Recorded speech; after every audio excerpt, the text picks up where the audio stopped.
تو یا ایھا الذین آمنوا ان تتقوا اللہ یجعل لکم فرقانا، اگر تم اللہ کا تقوی اختیار کرو گے اللہ تمہارے اندر ایک صلاحیت پیدا کر دے گا، فرقان، فرق کر دینے والی بات۔ ہر مرحلے پر تمہارا اپنا دل تمہیں بتائے گا کہ صحیح راستہ کون سا ہے، غلط کون سا ہے۔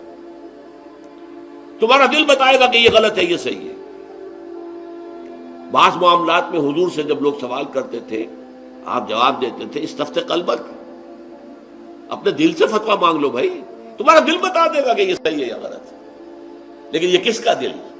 جس کے اندر تقویٰ ہے، جس کے اندر صحیح ایمان، حقیقی ایمان ہے، اس کا دل خود فرقان بن جاتا ہے، کسوٹی بن جاتا ہے، یجعل لکم فرقانا۔ بلکہ ایک میں تو الفاظ یہ بھی آئے ہیں استفت قلبک ولا افتاک المفتی، چاہے مفتی تمہیں فتویٰ دے بھی دے کہ ہاں یہ جائز ہے، لیکن اگر تمہارا دل یہ کہہ رہا نہیں جائز نہیں ہے تو ہرگز مفتی کا فتویٰ نہ ماننا، اپنے دل کا فتویٰ ماننا۔ صلاح الدین ایوبی رحمۃ اللہ علیہ کا بیٹا یا نور الدین زنگی کا، یہ میں ذرا اس وقت مغالطہ ہو رہا ہے، شدید بیمار ہو گئے۔ سب طبیبوں نے کہا کہ شراب پینی ہوگی انہیں، اسی سے کوئی شفا کی امید ہے۔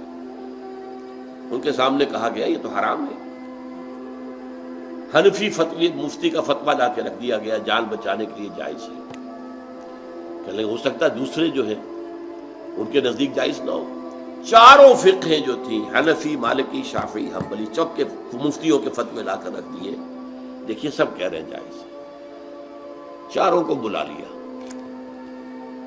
مجھے یہ بتاؤ کہ کیا اللہ تعالی مجھے شفا دینے پر قادر نہیں ہے بغیر شراب کے؟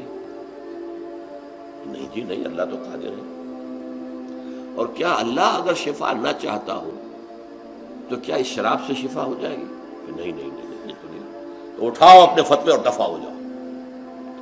اس اللہ کے بندے نے جان دے دی شراب، اور یہ بادشاہ کے بیٹے کا، شہزادے کا معاملہ۔ تو یجعل لکم فرقانا، اللہ تمہارے دل میں وہ صلاحیت رکھ دے گا، وَيُكَفِّرْ عَنْكُمْ سَيِّئَاتِكُمْ، اور اگر کہیں کوئی غلطی ہو بھی گئی تو اللہ تعالیٰ معاف کر دے گا، تمہاری برائیوں کو تم سے دور کر دے گا، وَيَغْفِرْ لَكُمْ، اور تمہیں بخش دے گا، وَاللَّهُ ذُو الْفَضْلِ الْعَظِيمِ، اور اللہ تعالیٰ بہت بڑے فضل والا ہے۔